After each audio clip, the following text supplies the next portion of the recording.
Have you been injured in a car accident and you're hurting and you're wondering, where do I begin? Where do I start? This is a very common question that people have when they're injured. Hi, my name is Dr. Matthew Collins. I'm a chiropractor. I'm board certified in rehabilitation, fellowship trained in primary spine care. Please remember these videos are for informational and educational purposes only. They are not a substitute for professional or medical advice, for diagnosis, or for treatment. So let's get started on this topic. You're injured. Where do you begin? Well, the number one thing that you have to remember is when you start with a doctor, you need to make sure that that doctor has the ability and the capacity to make an accurate diagnosis and then make accurate treatment recommendations. The last thing you want to do is start with therapy and treatment and hope that the diagnosis just works its way out as time goes along. That's not very wise, and that doesn't work out very well. You know, when you're looking for a doctor, you want to make sure that you find someone that has the education, the training, the experience, the skills, and the requisite knowledge to work up your injury. Many of the injuries that come from a motor vehicle crash or an auto accident, however you want to call it, they're internal injuries. The vast majority of the injuries that are non-life-threatening tend to be in the musculoskeletal system of the spine, the musculoskeletal system of the shoulders, the wrists, and the ankles. So musculoskeletal knowledge is really, really helpful. So let's just look at a couple of places that you could start by entering into the healthcare system. Emergency department, that's pretty self-explanatory. Now, the emergency department exists primarily to rule out life-threatening situations and to assist in life-threatening situations. Unless you've got a life-threatening situation, you may be disappointed going to an emergency department. Many times you'll sit there and have to wait.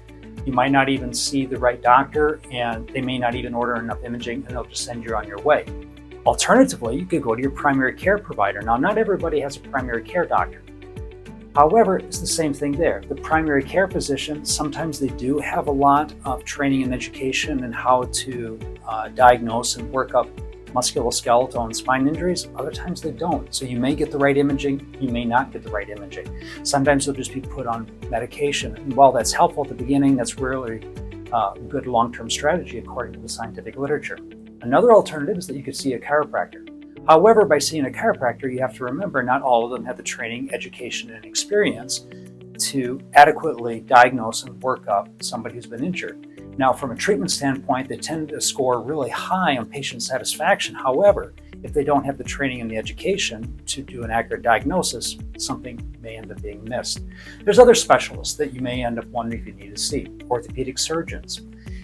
If you have a true surgical condition, that's where you belong. You don't belong in a chiropractic office, you don't belong in the emergency department, you belong in the surgeon's office.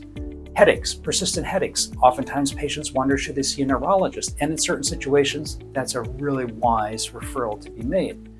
Alternatively, pain medicine. You know, pain medicine is for people that have exhausted all their options. And pain medicine can oftentimes involve really strong medications and strong procedures. You really want to make sure, once again, as a wise steward of your own body and your own injuries, that you really have exhausted all of your options. And then there's the other category, therapists. You can see a massage therapist or a physical therapist, but once again, they're not trained and credentialed to order imaging and to really render a very complete diagnosis. So that's one of the things you're going to be missing from that. So in our practice, I'm a chiropractor. Where do I fit in? Taking this concept of education, training, knowledge, skill, and experience, let me just share with you what we have tried to do in our practice to try to make ourselves the best of the best in the Minneapolis and St. Paul area. So it all starts with the entry into the healthcare world. I have a bachelor's degree, 4-year bachelor's degree, and a 4-year Doctor of Chiropractic degree. However, I also have additional postgraduate training, and not a lot of chiropractors have that. I am double board certified. I'm board certified in rehabilitation. Rehabilitation is the field of study for restoration of normal form and function. And that's what patients want, isn't it? They're injured and they want to restore themselves back as close as possible.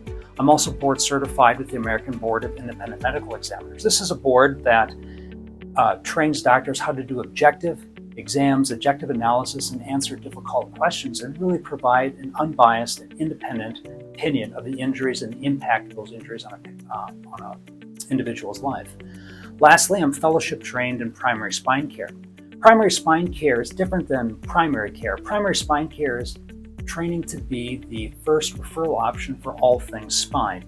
So somebody that walks in, it's really on diagnosis. Somebody that walks in, we really rely on establishing an accurate diagnosis. It's not so much about treatment, but it's about what is wrong and being able to objectify what is wrong and then making the right referrals.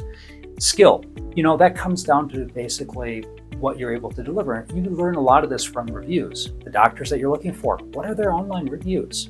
What about other medical providers in the community? If they work with other medical providers, what is their reputation?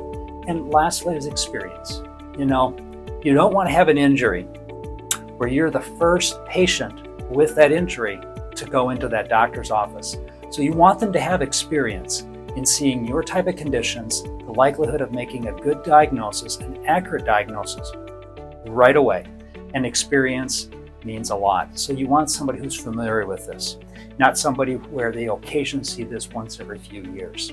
So I hope you found this video helpful. I hope you found it educational in your journey to try to determine, where do I begin? Where do I enter the healthcare system? If you're in the Minneapolis-St. Paul area and you've suffered injuries from a car accident, we're here to help. Feel free to give us a call and we'll get you scheduled. You have many videos to pick from. I'm honored that you chose this one. And until we meet again, have a blessed day.